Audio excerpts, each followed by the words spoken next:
تنم فرسودہ جا پارا زگجرا یا رسول اللہ۔ السلام علیکم دوستو، اگر آپ لوگوں کو ہماری یہ صحیح نہ تمام پسند آئے تو ہمارے چینل کو سبسکرائب، لائک اور شیئر ضرور کریں۔ السلام علیکم ورحمۃ اللہ وبرکاتہ۔ اعوذ باللہ من الشیطان الرجیم، بسم اللہ الرحمن الرحیم۔ محمد الرسول اللہ والذین معه اشداء علی الکفار رحماء بینہم تراہم رکعا سجدا یبتغون فضلا من اللہ ورضوانا۔ جان عالم محمد اللہ کے رسول ہیں اور وہ سعادت مند جو آپ کے ساتھی ہیں، کفار کے مقابلے میں بہادر اور طاقتور ہیں، آپس میں بڑے رحم دل ہیں۔ تو دیکھتا ہے انہیں رکوع کرتے ہوئے، کبھی سجدہ کرتے ہوئے، طلبگار ہیں اللہ کے فضل اور اس کی رضا کی۔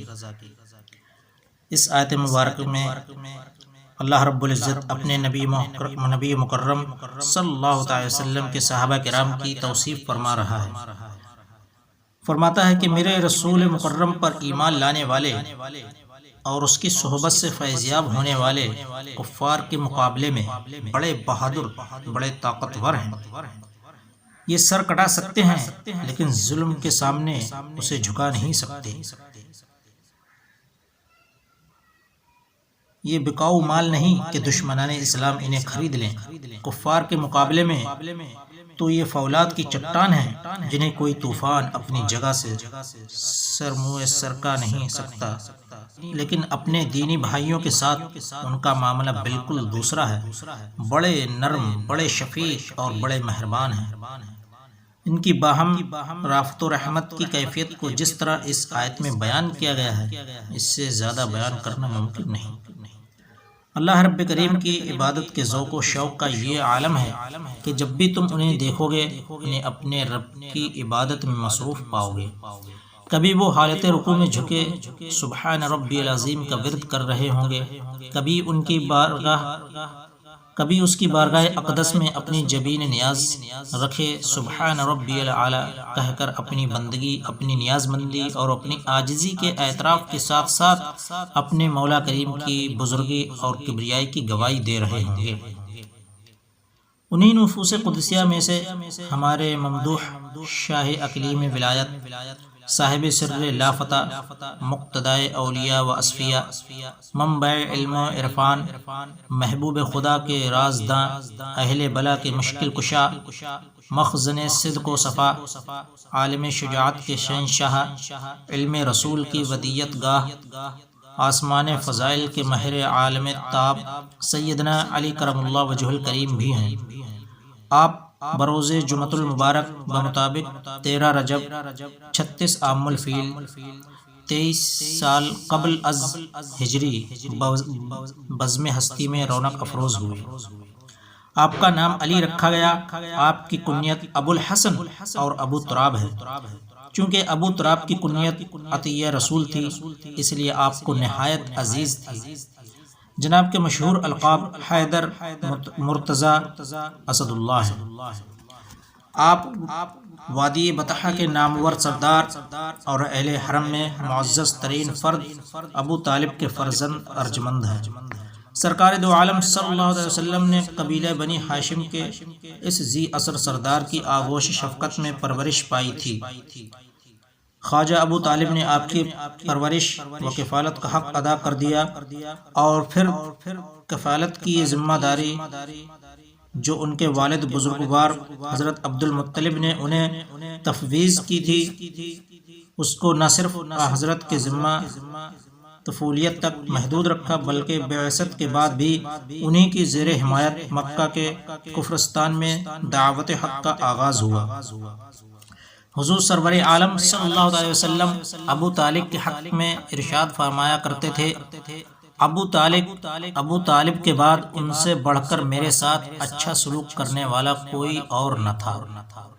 حضرت علی کرم اللہ وجہ الکریم کی والدہ ماجدہ حضرت فاطمہ بنت اسد بن ہاشم ہیں۔ جن کی حضور صلی اللہ علیہ وسلم سے محبت و شفقت کسی طرح ابو طالب سے کم نہ تھی۔ جب بعد از ہجرت مدینہ منورہ میں حضرت فاطمہ نے وفات پائی تو حضور صلی اللہ علیہ وسلم نے اپنی قمیص اتار کر انہیں پہنائی، ان کی قبر میں کچھ دیر لیٹے رہے اور پھر ان کے سرہانے کھڑے ہو کر ارشاد فرمایا، اے میری ماں، اللہ آپ پر رحم فرمائے، آپ میری ماں کے بعد میری ماں تھیں، آپ خود بھوکی رہتی تھیں اور مجھے کھلاتی تھیں، آپ کو خود لباس کی ضرورت ہوتی لیکن آپ مجھے پہناتی تھیں، میں نے قمیص اس لیے پہنائی کہ انہیں جنت کا لباس پہنایا جائے، اور قبر میں اس لیے لیٹا ہوں کہ یہ قبر ان پر کشادہ ہو جائے۔ سرور دو عالم صلی اللہ علیہ وسلم کو حضرت علی کے والدین سے جو انس و محبت تھی اس کا یہ تقاضا تھا کہ آپ نے زمانہ قحط میں اپنے محسن چچا ابو طالب کی تنگ دستی کو ملاحظہ کرتے ہوئے ان کا معاشی بوجھ ہلکا کرنے کے لیے حضرت علی کو اپنی کفالت میں لے لیا۔ اس وقت آپ کی عمر 5 سال تھی۔ ظاہری طور پر تو ابو طالب کی تنگ دستی کی بنا پر حضرت علی رضی اللہ تعالیٰ عنہ کو سرور عالم صلی اللہ علیہ وسلم نے اپنی کفالت میں لیا، مگر معنوی طور پر اس حقیقت سے انکار کیسے ممکن ہے کہ مشیت ازدی نے جامع اور ہمہ گیر صفات سے متصف ہونے والے کمسن علی کی نہایت شائستہ پرورش کے لیے ام المومنین حضرت خدیجہ رضی اللہ تعالیٰ عنہ کی گود کا انتخاب کیا، جس سے مقدس تر کوئی گود نہ تھی، اور راہ سلوک کی منازل طے کرنے اور مرتبہ اخلاص پر فائز ہونے کے لیے جس تربیت و تزکیے کی ضرورت تھی اس کے لیے بارگاہ رسالت میں ہمہ وقت باریابی سے فزوں تر کوئی وظیفہ نہ تھا، تاکہ بارگاہ رسالت سے فیض یاب ہو کر آپ امام الاولیاء کے منصب جلیلہ پر فائز ہو سکیں اور علم و عرفان کی راہوں پر ایسے نقوش پا چھوڑیں جو تا قیامت اہل ذوق کے لیے مثل قندیل فروزہ رہیں۔ حقیقت میں یہی تقرب حضرت علی کے تمام فضائل و مناقب کی بنیاد ہے۔ آپ نے آغوش رسالت میں ہر غم اور ہر فکر سے آزاد پرورش پائی، آپ کے نفس قدسیہ پر انوار رسالت کی پیہم برسات ہوتی رہی، در اقدس پر حاضر ہونے والے سائل نے جو طلب کیا اسے مل کر رہا، تو پھر کاشان اقدس سے اندر نورانی تجلیات وادی سیما میں شب و روز بسر کرنے والا بھلا کون سی اور کس قسم کی نعمت سے محروم رہا ہوگا۔ آپ کی صورت و سیرت، ذات و صفات، اخلاق و آداب، ظاہر و باطن، غرض کی ہر صفحہ حیات پر انوار نبوت جھلک رہے ہیں۔ اس تربیت و پرورش کا ہی یہ اعجاز تھا کہ آپ دور جاہلیت کی کسی آلودگی میں ملوث نہ ہوئے، نشو و نما اور قوت و توانائی میں اپنے ہم عمر بچوں سے آگے نکل گئے۔ ایام طفولیت میں بھی حق و فضیلت کی کوئی بات آپ سے ضائع نہ ہوئی۔ سن شعور سے قبل 10 سال کی عمر میں ہی آپ کو فہم و فراست کا وہ بلند معیار حاصل ہو چکا کہ آپ مقصد رسالت کے اسرار کو سمجھ پائے اور دعوت نبوی کو حق تسلیم کرتے ہوئے حلقہ اسلام میں داخل ہوئے اور حضور نبی رحمت صلی اللہ تعالی علیہ وسلم کی اقتداء میں اقامت صلاۃ کو اپنا شعار بنایا۔ آغاز نبوت کے دور میں یہ آیت وَأَنذِرْ عَشِيرَتَكَ الْأَقْرَبِينَ نازل ہوئی تو محبوب خدا نے بنی ہاشم کے سارے افراد کو مدعو کیا۔ کھانا پیش کرنے کے بعد آپ نے ارشاد فرمایا، میں تم لوگوں کو ایسی بات کی طرف دعوت دیتا ہوں جو دنیا و آخرت کی فلاح کی کفیل ہے، اور میں نہیں جانتا کہ عرب میں کوئی شخص اپنی قوم کے لیے ایسا بیش بہا تحفہ لایا ہو۔ آپ میں سے کون ہے جو میری دعوت کو قبول کرتا ہے اور میرا معاون و مددگار بنتا ہے؟ مگر تمام لوگ خاموش رہے۔ تب حضرت علی رضی اللہ تعالیٰ عنہ نے کہا، اگرچہ میں کم عمر اور کمزور و ناتواں ہوں، تاہم میں آپ کا دست و بازو بنوں گا۔ حضور صلی اللہ علیہ وسلم نے آپ کو بٹھا لیا، دوبارہ حاضرین سے خطاب فرمایا، لیکن کسی نے کوئی جواب نہ دیا۔ اس پر حضرت علی نے دوبارہ اپنے بیان کا اعادہ کیا، پھر بھی رحمت عالم صلی اللہ علیہ وسلم نے آپ کو بٹھا دیا، حتیٰ کہ تیسری مرتبہ بھی کوئی شخص ذمہ داری قبول کرنے کے لیے آمادہ نہ ہوا تو حضرت علی نے اس مرتبہ بھی اپنے آپ کو پیش کیا تو رسالت مآب صلی اللہ علیہ وسلم نے فرمایا، اے علی، تو ہی میرا بھائی اور معاون و مددگار ہے۔ اپنے رسول سے محبت و الفت کا یہ وہ پیمانہ وفا تھا جس کو تا حیات آپ نے پورے شرح صدر اور خندہ پیشانی کے ساتھ نبھایا۔ آپ کی ذات سے دین اسلام کو قوت و شوکت حاصل ہوئی۔ دور رسالت میں حالات کے مد و جزر سے پیدا ہونے والے ہر ابتلاء و آزمائش کے نازک موقع پر آپ نے فداکاری اور جاں سپاری کا ایمان افروز نادر نمونہ پیش کیا۔ سیدنا علی کرم اللہ وجہ الکریم کے فضائل بزبان مصطفیٰ صلی اللہ تعالی علیہ وسلم۔ ابو علی نیشا پوری فرماتے ہیں جس قدر حسن روایات حضرت علی کے حق میں وارد ہوئی ہیں اس قدر کسی کے حق میں وارد نہیں ہوئی۔ بخاری و مسلم نے سعد بن ابی وقاص سے روایت کی ہے کہ حضور صلی اللہ علیہ وسلم نے غزوہ تبوک کے موقع پر حضرت علی کو اپنا نائب مقرر فرمایا تو آپ نے عرض کی آقا کیا آپ مجھے عورتوں اور بچوں میں چھوڑے جا رہے ہیں؟ حضور علیہ الصلوۃ والسلام نے فرمایا اما ترضى ان تكون مني بمنزلة ہارون من موسیٰ۔ بخاری و مسلم ہی نے سہل بن سعد سے روایت کی ہے حضور علیہ الصلوۃ والسلام نے غزوہ خیبر میں فرمایا کل میں جھنڈا اس شخص کو دوں گا جس کے ہاتھ پر اللہ تعالیٰ فتح عطا فرمائے گا، وہ اللہ اور اس کے رسول سے محبت کرتا ہے اور خدا اور اس کا رسول بھی اس سے محبت کرتے ہیں۔ لوگوں نے اسی کشمکش میں رات گزاری کہ نہ جانے وہ خوش بخت کون ہوگا اسے صبح دست رسول سے علم عطا ہوگا۔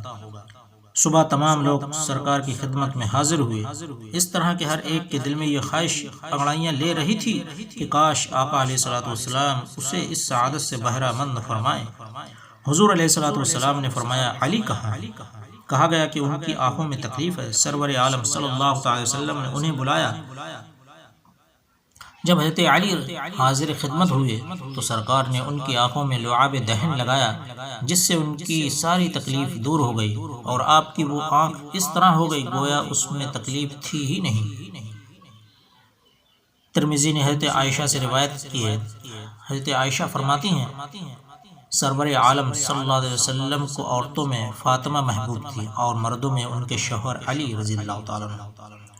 ترمذی نے ابن عمر رضی اللہ تعالیٰ عنہما سے روایت کی ہے کہ حضور صلی اللہ علیہ وسلم نے اپنے صحابہ کرام کے درمیان مواخات قائم فرمائی، پس حضرت علی روتے ہوئے سرکار کی بارگاہ میں حاضر ہوئے اور عرض کیا رسول اللہ صلی اللہ علیہ وسلم آپ نے دوسرے صحابہ کے درمیان مواخات قائم فرما دی لیکن مجھے آپ نے چھوڑ دیا ہے۔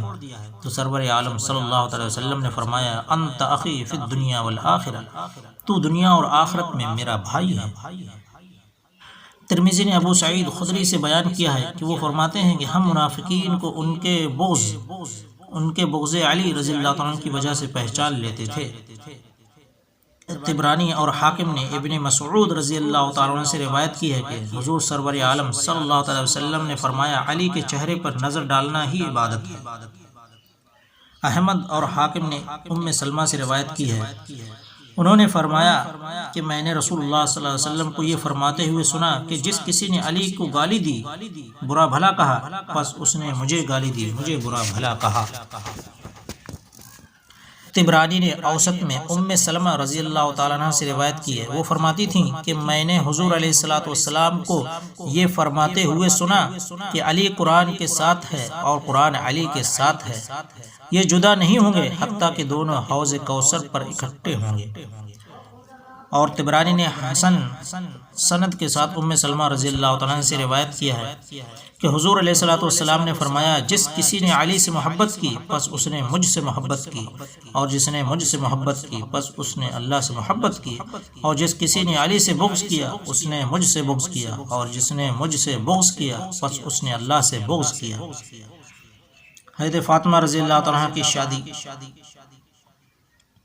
طبرانی نے ابن مسعود سے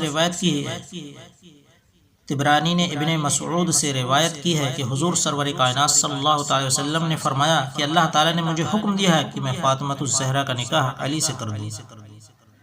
دیلمی نے حضرت عائشہ صدیقہ رضی اللہ تعالیٰ عنہ سے روایت کی ہے کہ حضور صلی اللہ علیہ وسلم نے فرمایا میرے بہترین بھائی علی ہیں اور بہترین چچا حمزہ ہیں۔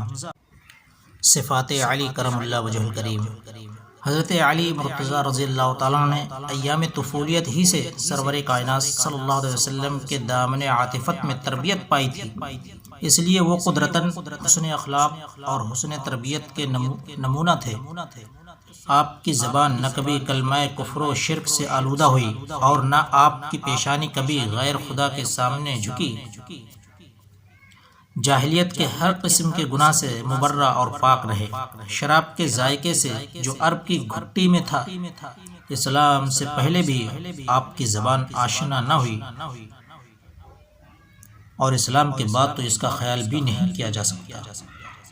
آپ کی امانت و دیانت، آپ ایک امین ذات کے تربیت یافتہ تھے، اس لیے ابتدا ہی سے امین تھے۔